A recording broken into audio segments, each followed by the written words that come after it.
Are you an immigrant with legal status in the United States, wondering if Trump can really deport you? The shocking answer for many people in this situation is actually yes. In this video, we're breaking down his plans to remove over 1 million legal immigrants from America. You'll learn who's at risk, why this matters, and what you can do to protect yourself. And we're starting right now.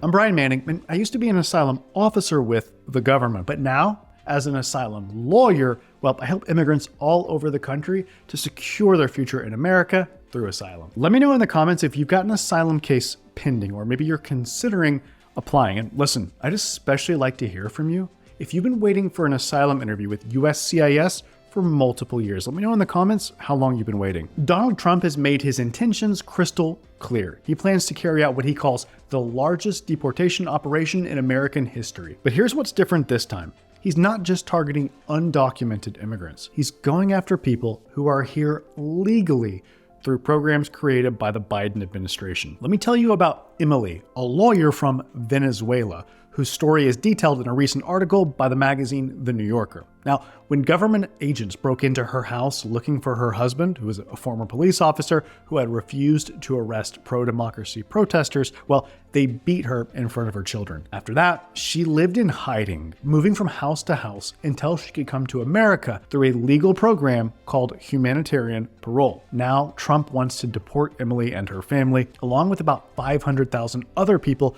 who came legally through similar programs from Cuba, Haiti, Nicaragua, and Venezuela. It's called the CHNV program, for the initials of the countries whose nationals can benefit from it. Trump also plans to deport another 800,000 people who entered legally using the CBP-1 application, a system that lets people schedule appointments at the border to request asylum in an orderly way. The program, CBP-1, was designed to reduce chaos at the border and allow for better vetting of migrants. The CHNV program similarly involved significant vetting and had people arriving by airplane rather than at the southern border. And no, the US government did not pay for those flights. The beneficiaries or their sponsors in the United States had to foot that bill. Now, these humanitarian parole programs were designed to create structured, manageable pathways for people who were likely to attempt entering the US anyway, given conditions in their home countries. They allowed for better vetting and tracking than would be possible with either impromptu asylum requests at ports of entry or illegal border crossings. For the CHNV program specifically, the Biden administration recognized that citizens of Cuba, Haiti, Nicaragua, and Venezuela were fleeing difficult conditions and would continue attempting to reach the US. So, creating an orderly process made more sense than leaving them with riskier alternatives. And the programs worked exactly as intended. Border crossings dropped dramatically. But Trump and his allies don't care about that success. They've promised to end these programs and even deport everyone who used them, even though these folks currently have legal immigration status. By the way, if you want to maximize your chances for asylum success, then be sure to hit the subscribe button and the bell notification so that you don't miss the insights that I share on this channel. Listen, anti-immigrant sentiment is reaching frightening levels across the country. In Missouri, lawmakers want to create a bounty hunter program to track down immigrants. They're proposing to pay people $1,000 for reporting their neighbors who they suspect might be undocumented. This kind of policy encourages racial profiling and tears communities apart. And Trump's vice president-elect, J.D. Vance, even wants to target people with temporary protected status, known as TPS. When asked about Haitian immigrants in Ohio, most of whom are here legally under TPS, Vance insisted that they're illegal because he thinks they never should have gotten TPS in the first place. He's spreading dangerous misinformation about these communities, including debunked claims about Haitians supposedly eating pets. And Trump appears to endorse ending TPS and even taking it away from people who currently have it. Referencing Haitians in Springfield, Ohio, he told a reporter, "Absolutely, I'd revoke it, and I'd bring them back to their country." Here's the thing. What makes all of this especially frustrating is that we know immigrants strengthen America. So take Texas, for example. In 2006, the state conducted a study that found undocumented immigrants alone contributed $1.6 billion in state revenues, exceeding the $1.2 billion in services they received. The study was so conclusive about immigrants' positive impact that Texas hasn't updated it since. They're afraid of their own data, because it doesn't match their anti-immigrant rhetoric. So consider Manuel from Nicaragua, who came legally through Biden's parole program and whose story is also told in the New Yorker article that I referenced earlier. He and his family fled after facing harassment for participating in pro-democracy protests. "I'm trying to do everything I can to follow the laws and procedures of this country," he says. But going back now would be even more dangerous. The dictatorship views anyone who's lived in America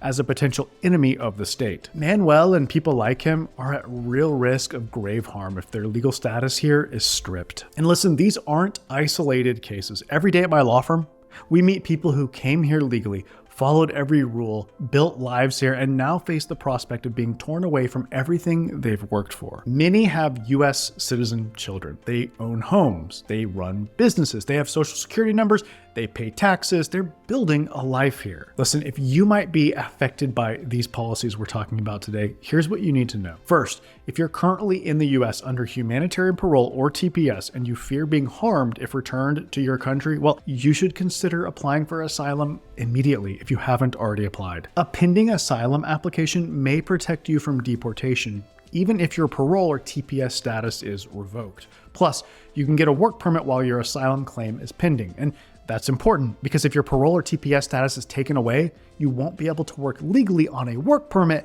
that was issued under one of those bases. Okay, second, gather and safeguard all your important documents. This includes any proof of the harm that you faced in your country, evidence of your legal entry to the United States, and documentation of your life here. Things like tax returns, work records, and medical records. So scan them and keep digital copies in the cloud in case you need them later. Third, understand that travel outside the US could be risky right now. Even if you have legal status, you don't want to risk being abroad if policies suddenly change. We saw this happen with Trump's Muslim ban. People with valid visas were suddenly stranded overseas. Listen, the scale of what Trump is proposing would devastate communities across America. We're talking about deporting potentially over 1 million people who are here legally. Think about the impact. Parents separated from US citizen children, critical industries losing essential workers, whole neighborhoods emptied out. And let's be clear, this isn't just about immigration policy. It's about America's values and promises. Many of these people fled desperate situations, dictatorship, violence, persecution. They came through legal channels that our government created. They built lives here, contributed to our communities, paid taxes, started businesses, and all the rest. The sad irony is that many of these immigrants represent exactly what critics claim to want. They came the so-called right way. They're working hard, they're following the laws, yet they're still being targeted. Listen, don't wait until it's too late to protect yourself and your family. If you're ready to take the next step and get help with your asylum case, then please call my office today. That number is 713-909-0401. And remember, we help people all over the country, so it doesn't matter where you live. Call us now to schedule an asylum strategy session so that we can help you to secure your future in America through asylum. Again, I'm Brian Manning, and it's truly an honor to serve you in your asylum journey.